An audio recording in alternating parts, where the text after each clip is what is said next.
Aleluia, glórias a Deus. Preparada está a terra para receber a boa semente. Vamos ouvir a palavra do Senhor. Chamar aqui o pastor Eliel, que tem a responsabilidade nessa noite de transmitir a palavra. Chamar aqui o pastor Silvio, por gentileza, pastor Silvio, para estar orando nesse momento, para que Deus mais uma vez use nosso amigo pastor Eliel, em nome de Jesus.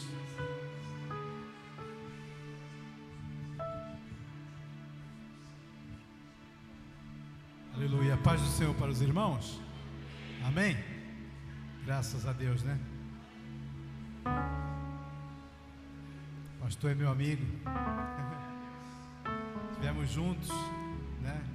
Onde a Silvia cantava, a maioria o pastor estava pregando, né, pastor?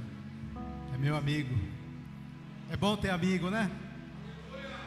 Aleluia. Levante tuas mãos para cá. Aleluia. Senhor meu Deus, em nome do teu Filho amado Jesus Cristo, Pai, nós pedimos a Ti, Senhor, a Tua bênção, Senhor.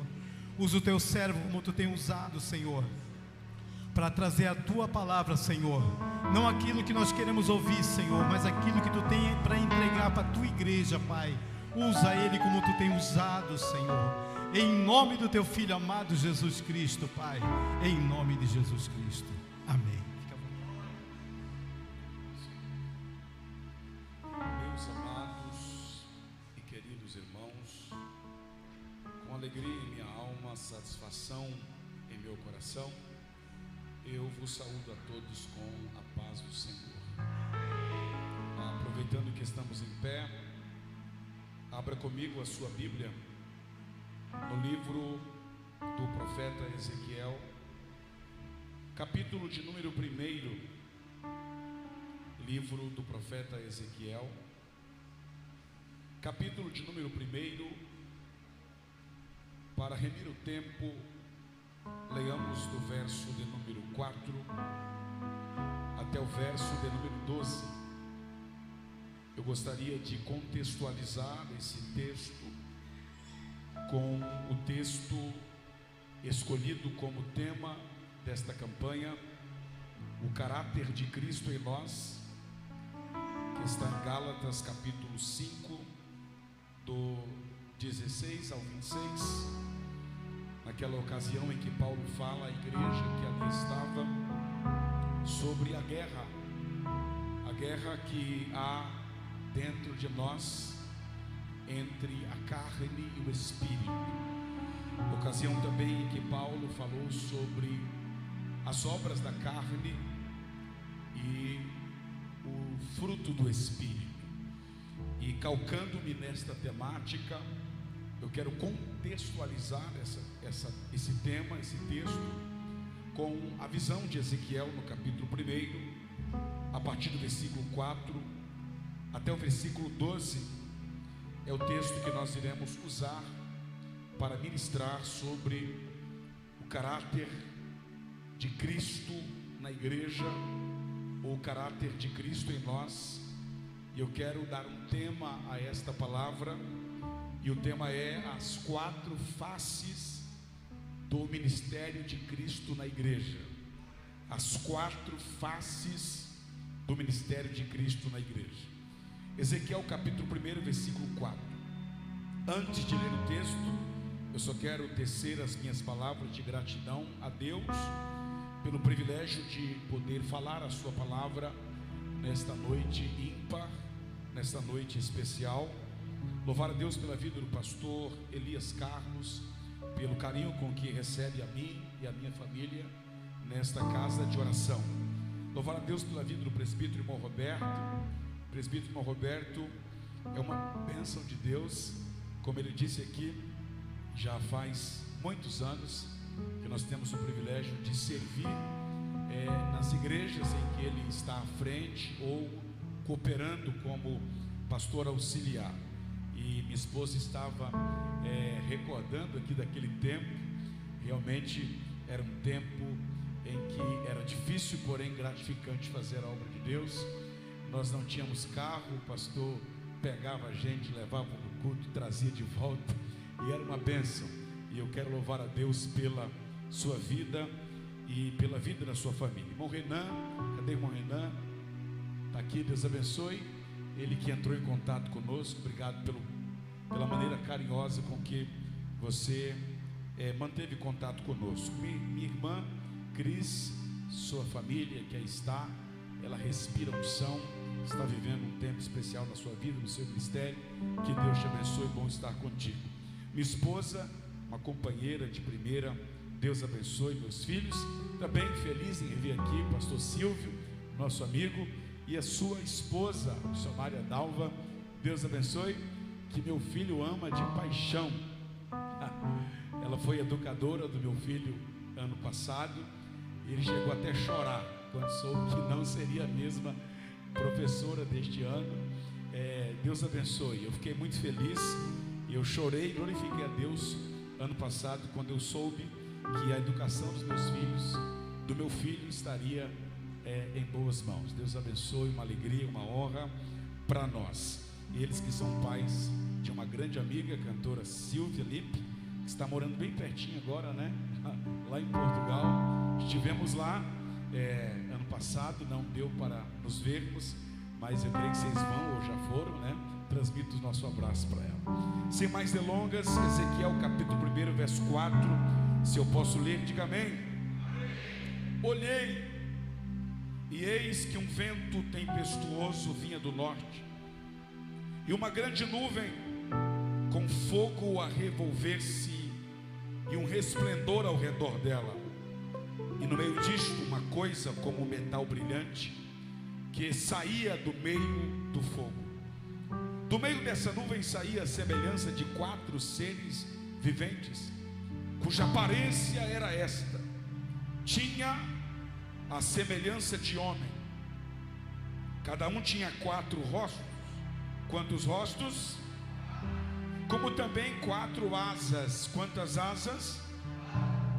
As suas pernas eram direitas. A planta de cujos pés era como a de um bezerro, e brilhava como o brilho do bronze polido.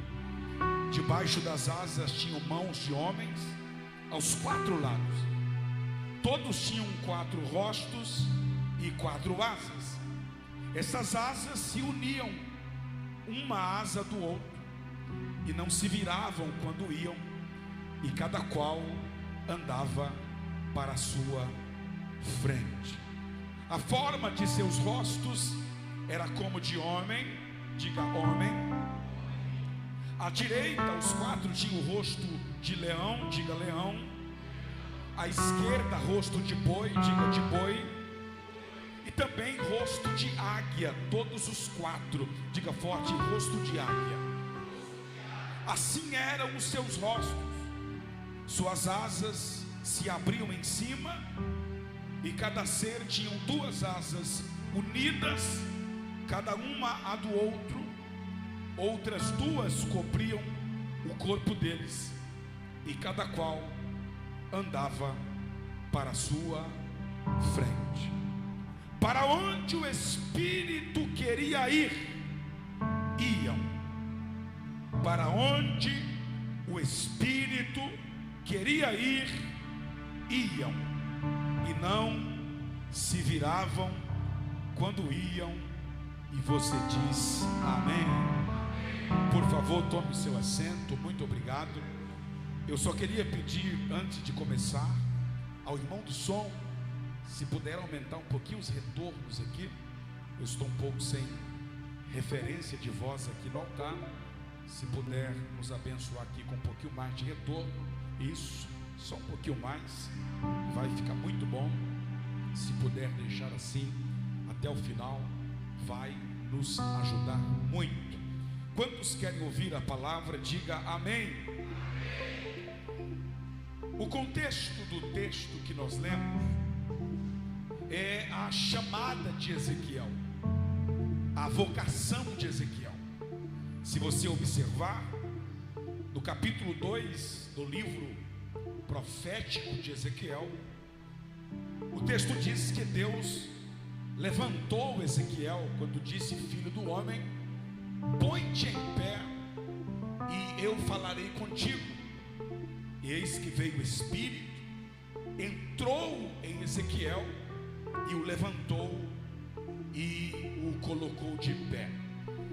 Ele estava caído, prostrado, com o rosto em terra, diante da visão que ele acabara de ter da glória de Deus. Se nós observarmos, toda chamada tem um quando, toda chamada tem um onde, e toda chamada tem um como. Pois Deus chama Ezequiel no capítulo 2, mas no capítulo 1, como um preâmbulo desta chamada, Ezequiel vai nos contar quando, onde e como Deus o chamou. Porque toda chamada tem um quando, toda chamada tem um onde e toda chamada tem um como. Ezequiel, quando Deus te chamou? Capítulo 1, verso 1: aconteceu no 30º ano, no 5º dia e no 4º mês. Então Ezequiel está se lembrando de quando Deus o chamou. Ele se lembra o ano 30º, ele se lembra o dia, 5º dia, ele também se lembra o mês, 4º mês. Então Ezequiel está dizendo: eu ainda me lembro quando Deus me chamou. É muito importante que nós possamos guardar o quando da nossa chamada, o dia, o mês, o ano em que Deus nos levantou, para que todas as vezes que esta data se repetir, nós possamos glorificar a Deus quando nos lembrarmos da graça, do favor e da misericórdia que alcançamos de Deus no mês, no dia e no ano em que Ele nos chamou. Então toda chamada tem um quando, toda chamada também tem um onde. Ele disse no verso 1 ainda: eu estava no meio dos exilados, junto ao rio Quebar. No versículo 3 ele diz: na terra dos caldeus. Então a chamada de Ezequiel tem um quando, ano 30º, 5º dia, 4º mês. E a chamada de Ezequiel também tem um onde, margem do rio Quebar, no meio dos exilados, terra dos caldeus.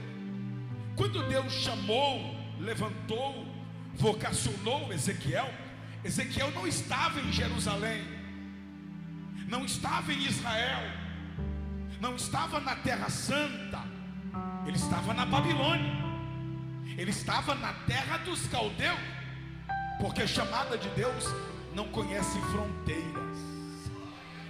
Deus não levantou Ezequiel em Jerusalém, Deus levantou Ezequiel na Babilônia, porque a chamada não tem fronteiras. Ele não estava no meio dos sacerdotes, no meio dos reis, no meio da elite religiosa e social de Israel. Não, ele estava no meio dos exilados, no meio dos fracos, no meio dos anônimos. Ele estava no meio do povo, porque profeta Deus levanta é no meio do povo. Ele está se lembrando não apenas de quando, mas ele também está se lembrando de onde. Isso é interessante, porque nós que somos chamados por Deus temos uma tendência a nos esquecer de onde nós estávamos quando Deus nos chamou. Ezequiel está dizendo: eu ainda não me esqueci do onde. E eu te pergunto, será que você ainda se lembra do onde? Será que você ainda se lembra de onde você estava quando Deus te chamou? Quando Deus te salvou? Quando Deus te libertou? Quando Deus te levantou? Você ainda se lembra onde? Quem já se esqueceu de onde, não vai em qualquer lugar, não prega em qualquer lugar, não cante em qualquer lugar, não pastoreia qualquer bairro. Por quê? Porque esqueceu de onde. Agora, quem não se esqueceu de onde é que é a agenda? Ezequiel tem uma agenda para você. Onde é? É na cidade? Não. É na capital? Também não. É aonde? No vale. Vale de quê? De empresário. Tem lá, tem empresários, tem dizimistas, tem ofertantes. Não, tem o quê? Ossos secos. Você vem pregar para ossos secos, Ezequiel. Quem já se esqueceu de onde não vai, mas quem ainda se lembra onde, diz: eu vou, pode marcar a data. Osso seco, ouve a palavra do Senhor. Quem ainda se lembra onde? Aonde Deus manda ele ir, ele vai, porque ele ainda se lembra onde ele estava quando Deus o levantou. Aqui está de introdução. Ezequiel se lembra quando, Ezequiel se lembra onde, e Ezequiel também se lembra como Deus o chamou. Quais foram as circunstâncias que rodearam a sua chamada? E ele diz: no dia em que Deus me chamou, os céus se abriram e eu tive visões de Deus. A palavra veio a mim claramente, expressamente, e eu a ouvi. E ali esteve sobre mim a mão do Senhor. Então Ezequiel se lembra quando? Ano 35º dia, 4º mês. Ezequiel se lembra onde? Terra dos caldeus, margem do rio Quebar, no meio dos exilados. Ele também se lembra como? O céu se abriu e eu vi. A palavra veio e eu ouvi. A mão veio sobre mim e eu a senti. Porque a chamada é visível, Ezequiel viu. A chamada é audível, Ezequiel ouviu. E a chamada é sensitível, Ezequiel sentiu. Porque quando Deus tem uma chamada na vida de alguém, você vê, ouve e sente. Vê, ouve e sente. Vê, ouve e sente. Quem crê que os céus irão se abrir, você vai ver. A palavra vai descer e você vai ouvir. A mão do Senhor te tocará e você a sentirá. Ele viu, ele ouviu e ele sentiu. Sentiu o que? A mão do Senhor. Ouviu o que? A palavra do Senhor. Viu o que? Visões de Deus. Diga forte: visões de Deus.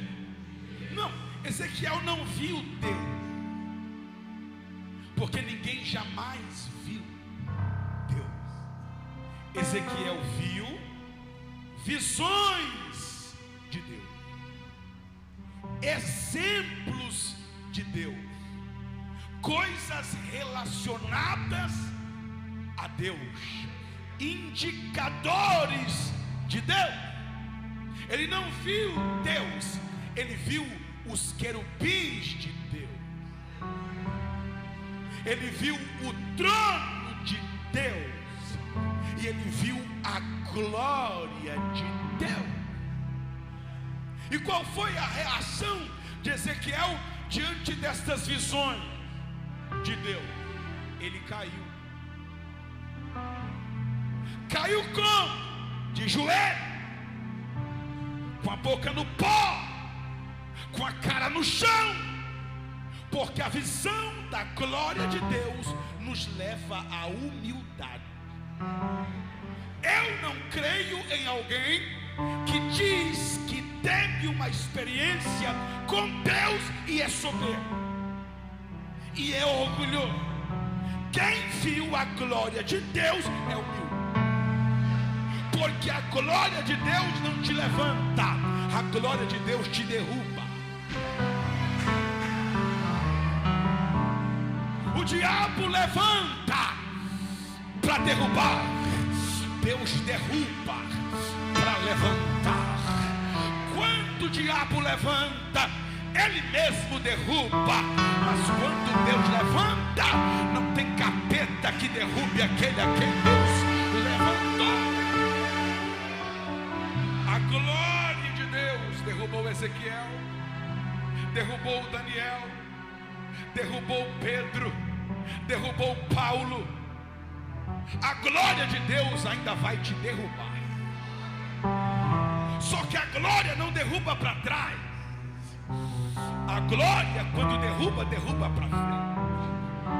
Qual a diferença de cair para trás e cair para frente? É que quem cai para trás cai de costa, quem cai para frente cai de joelhos. Quem cai para trás cai com a cara para cima, quem cai para frente cai com a cara no pó. Quem cai para trás se levanta do mesmo jeito, mas quem cai para frente se levanta transformado pela visão da glória de Deus. Ezequiel caiu.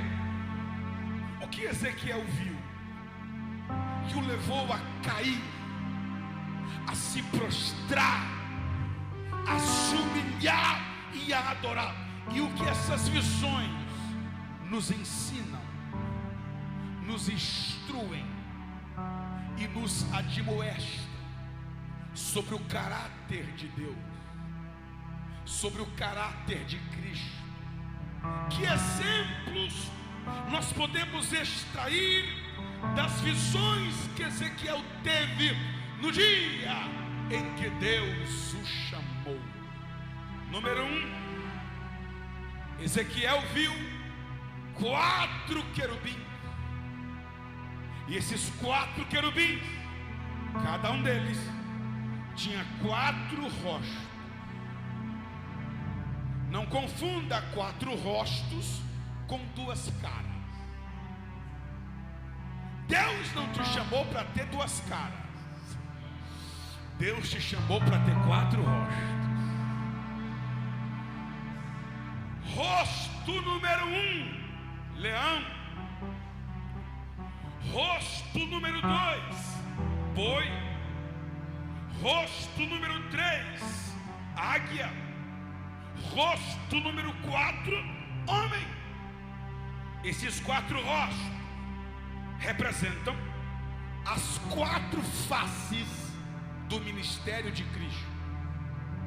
O rosto de leão aponta para o evangelho segundo escreveu Mateus, porque Mateus apresenta Jesus aos judeus como leão, ou seja, o rei dos judeus, o leão da tribo de Judá. Razão pela qual você abre a sua Bíblia em Mateus capítulo 1 e você encontra a genealogia de Jesus, desde Abraão, passando por Davi até José, que era como se cria pai de Jesus. Para quê? Para provar que Jesus era descendente de Davi, portanto rei de Israel, herdeiro do trono. Então o rosto de leão aponta para a identidade de Cristo em Mateus, o rei, o leão da tribo de Judá, o rei dos judeus. O rosto de boi, por sua vez, aponta para o evangelho de Marcos. Marcos não apresenta Jesus aos judeus, Marcos apresenta Jesus aos romanos, não como leão, não como rei, mas como boi, como servo, como sofredor, como sacrifício. É por isso que você abre a sua Bíblia em Marcos e você não encontra a genealogia de Jesus, porque ali Jesus é servo, e um servo não precisa mostrar a sua genealogia. Ninguém quer saber quem é o pai, o avô, o bisavô, o tataravô do servo. Então em Marcos você não tem genealogia. Mas o terceiro rosto é o rosto de homem.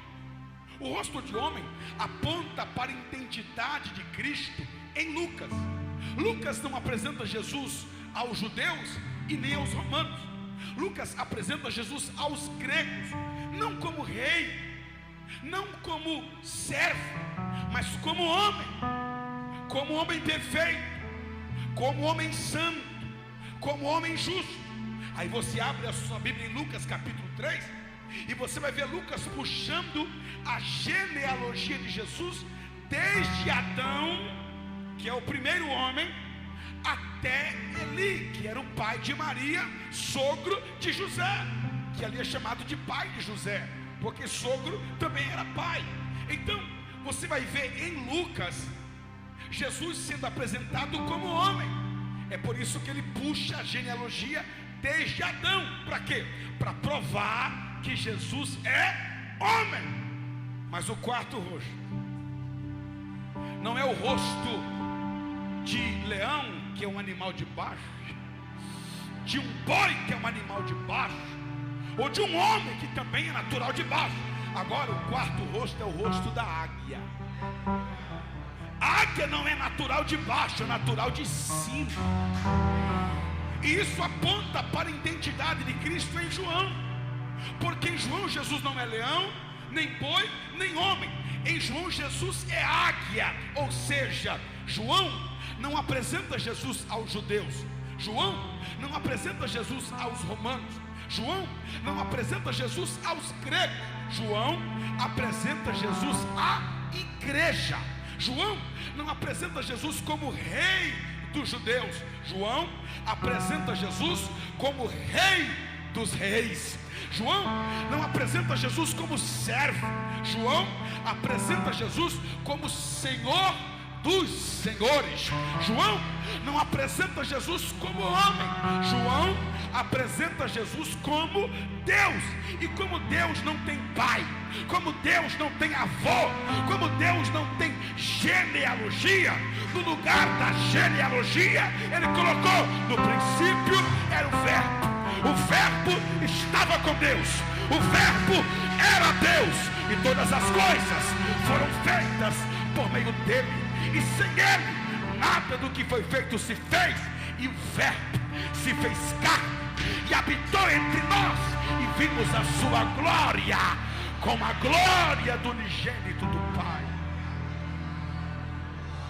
Então os quatro rostos apontam para as quatro identidades de Cristo nos quatro evangelhos.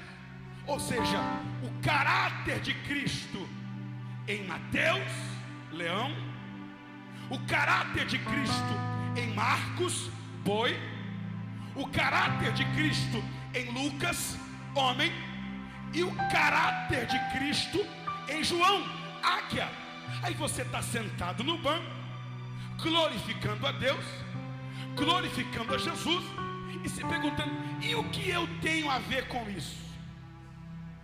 O que você tem a ver com isso é que quem reflete na sua vida cristã as quatro identidades de Cristo na sua vida tem a coragem do leão, a força do boi, a visão de uma águia e a inteligência de um homem.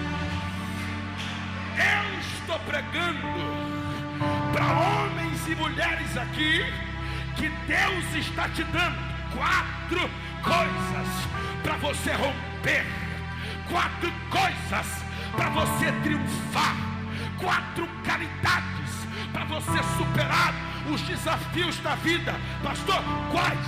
A coragem do leão, a resistência do boi, a visão de uma águia e a inteligência do homem. E não tem demônio, não tem capeta, não tem inferno que vai parar você. Receba coragem,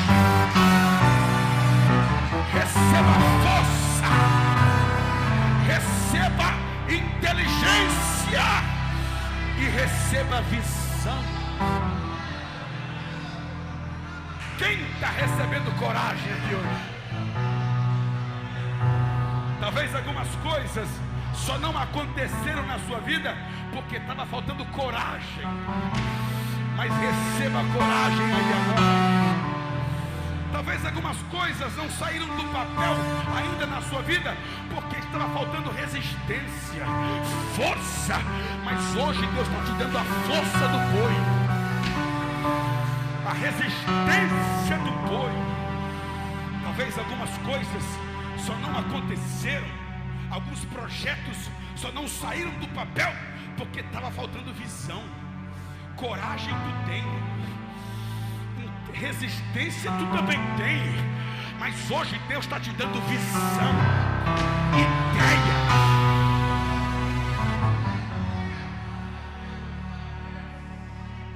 Coragem de leão,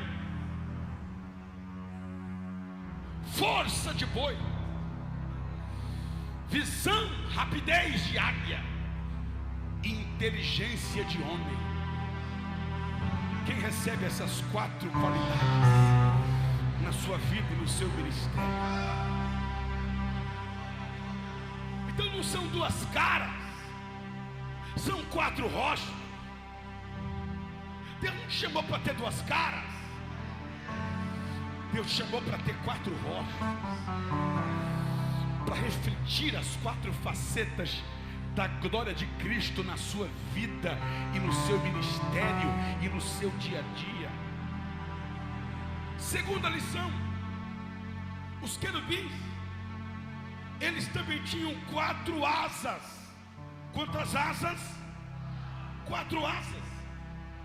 Asas falam de talentos, capacidades. Asa fala de dons.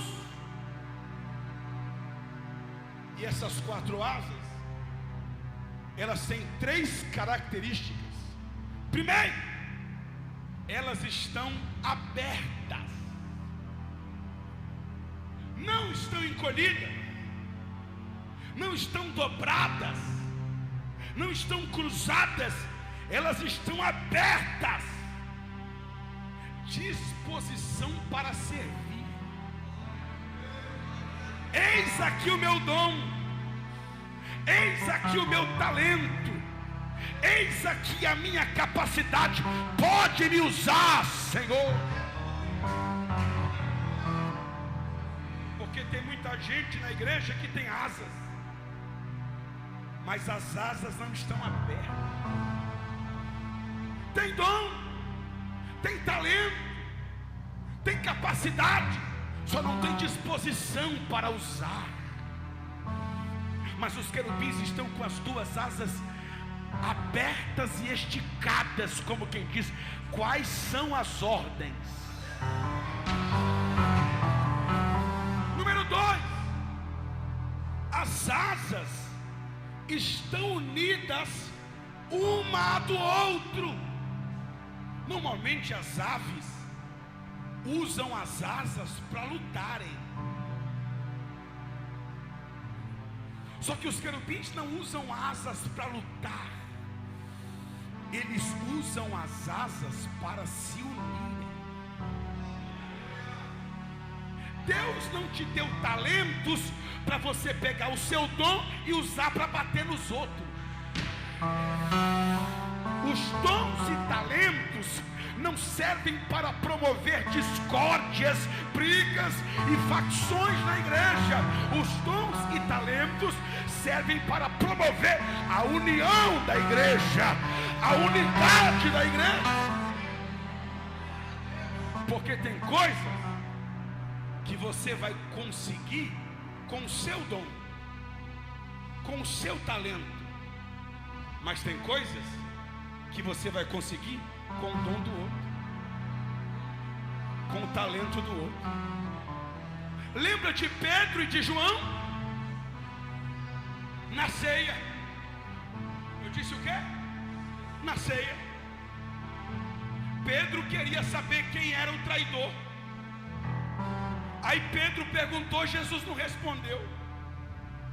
Aí Pedro olhou para o lado de Jesus e viu que João estava com a cabeça no peito de Jesus e disse: esse camarada tem mais intimidade com ele do que eu. E em vez de Pedro ficar com ciúme e com inveja, ele deu um toque para João e disse: João, eu estou querendo saber um negócio, mas eu não tenho tanta intimidade com ele igual tu. Então faz a seguinte pergunta a você. Aí Pedro perguntou, ou melhor, João perguntou, Jesus respondeu para João e Pedro ouviu. Porque tem coisas que não é com teu dom que vai acontecer, tem coisas que é com o dom do outro que vai acontecer, e você tem que glorificar a Deus. Então, pelo amor de Deus, quando você se encontrar com alguém na igreja que tem mais talento do que você, que tem mais dom do que você, que tem mais capacidade do que você, não brigue com ele e nem tenha ciúmes dele, mas olhe para ele e diga: pergunta você, canta você, age você, prega você, profetiza você. Use os seus dons, mas também aprenda a usar os dons dos outros. Então as asas, elas estão abertas, disposição. As asas estão unidas uma do outro, união. E terceiro, verso 11: as outras duas asas, eles cobrem o corpo. Santificação. Então você tem asas abertas, disposição, asas unidas, união, e asas que cobrem o corpo, santificação. Porque corpo não é para se mostrar, corpo é para se cobrir. Quando os querubins, número 1, abrem as asas, disposição, unem as asas, união, e cobrem o corpo, santificação, verso 12: cada qual andava para a sua frente. Porque quando a igreja tem disposição, quando a igreja tem união, e quando a igreja tem santificação, a igreja não anda para trás, a igreja não anda para o lado, e nem tampouco a igreja fica parada. Quando tem disposição, união e santificação, a igreja só anda para frente. A mocidade só anda para frente. O círculo de oração só anda para frente. A banda só anda para frente.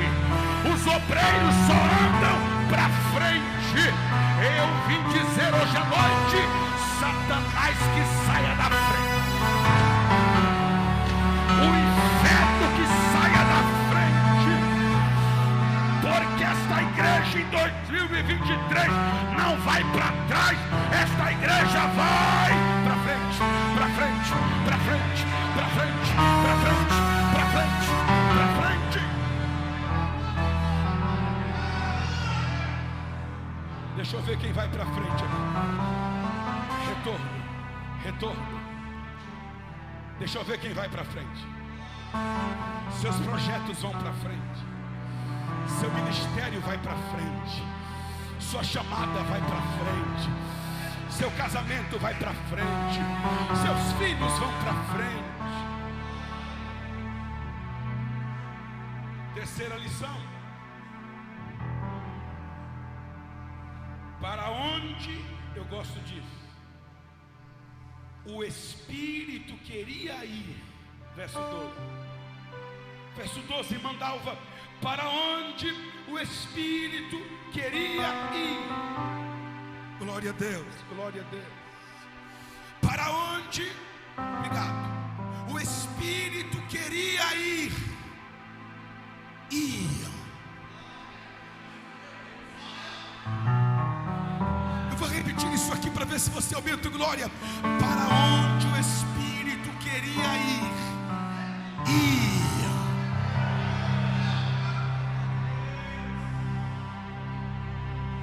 Que coisa linda. Os querubins eram guiados pelo Espírito.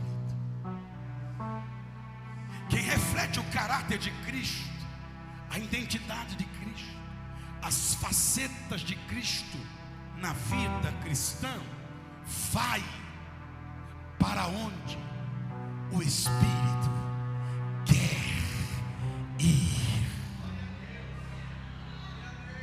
Só que tem um detalhe: para os querubins, pastor Roberto, é fácil ir para o Espírito quer ir. Por quê? Porque os querubins só têm Espírito.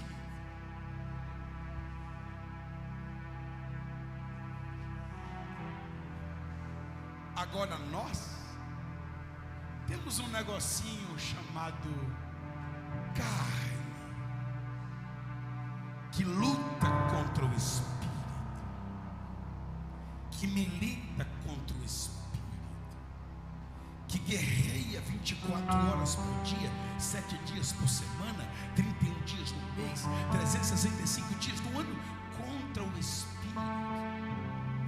Aí o Espírito quer ir para cá, mas a carne quer ir para lá. E a gente fica entre a carne e o Espírito.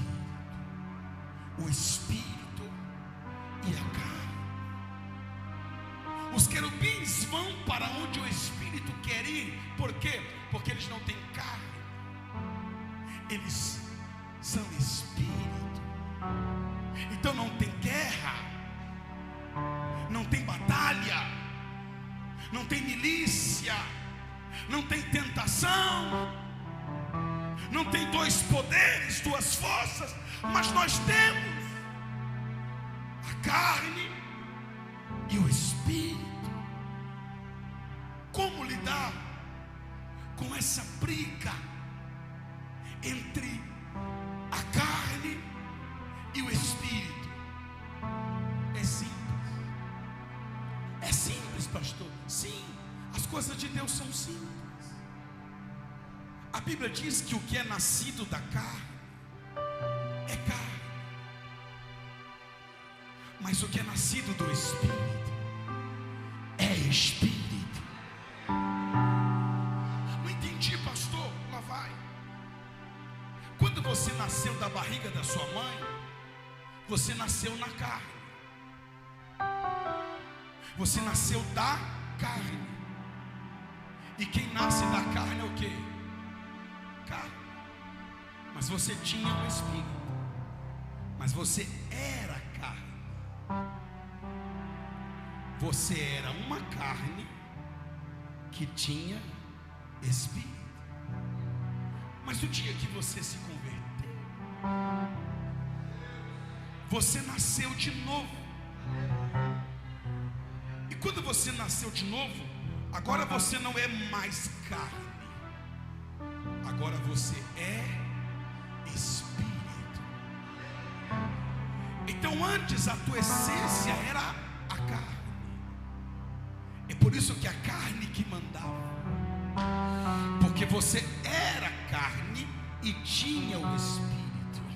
E aquilo que você é maior do que aquilo que você tem. Mas quando você nasceu de novo, ficou ao contrário. Agora você é Espírito e você tem carne. Então você era carne e tinha Espírito. Agora você é Espírito e tem carne. E ser é melhor do que ter. Não entendi, pastor? Vai entender agora. O ímpio é carne e tem Espírito. O crente é Espírito e tem carne. O ímpio é a carne que leva ao Espírito, mas o crente é o Espírito que leva a carne. O ímpio, o Espírito não quer beber, mas a carne leva. O Espírito não quer se drogar, mas a carne leva. O espírito não quer prostituir, mas a carne leva, porque ele é carne e tem espírito. Agora o crente não é carne, o crente tem carne, o crente é espírito. Então como é que é? A diferença é que o ímpio é a carne que leva o espírito, mas no crente é o espírito que leva a carne. A carne não quer ir para o culto, mas o espírito leva. A carne não quer dar glória, mas o espírito leva. A carne não quer dar aleluia, mas o espírito leva. Levante a mão, deixa o espírito levar você.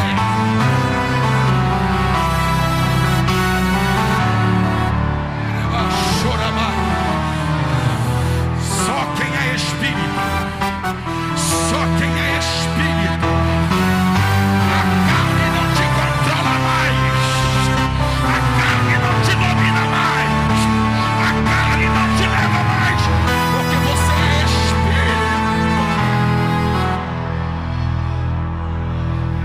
Deixa o espírito te levar, deixa o espírito te guiar, deixa o espírito te direcionar, porque nenhuma condenação há para os que estão em Cristo Jesus, que não andam mais segundo a carne, mas andam segundo o Espírito. Para onde o Espírito queria ir, ia. A tua carne não queria vir, mas o Espírito disse: você vai. Antes era tu que mandava, agora quem manda sou eu.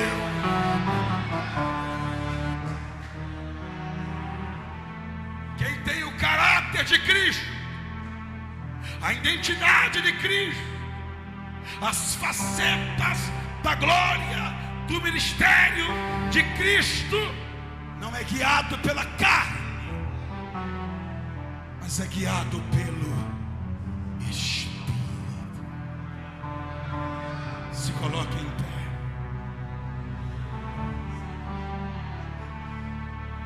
Só da glória quem tem,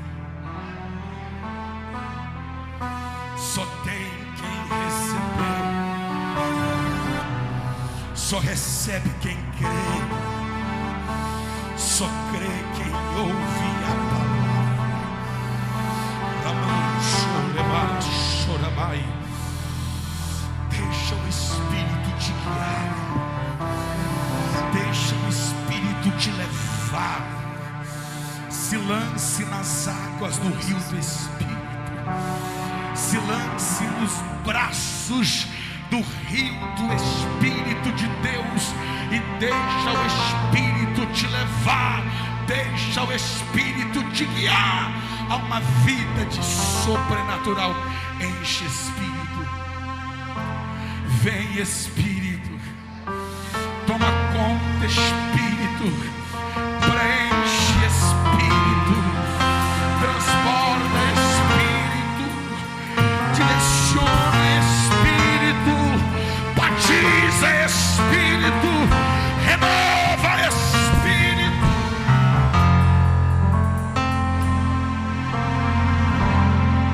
Vem me visitar hoje aqui,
Diga amém, diga glória a Deus.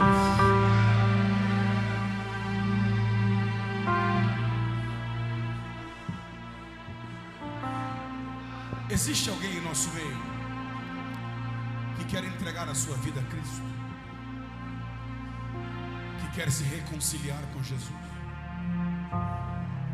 que quer voltar para a casa do Pai? Me dê um sinal com a sua mão, eu quero orar por você. Talvez você chegou aqui afastado, distanciado, você está longe de Cristo, se sentindo distante de Deus, mas hoje você quer voltar, hoje você quer reconciliar. Se houver alguém, me dê um sinal com a sua mão, eu quero orar por você. Temos alguém? À minha direita, à minha esquerda, aqui na frente, lá atrás. Se houver, o convite está aberto. Não havendo, que Deus abençoe.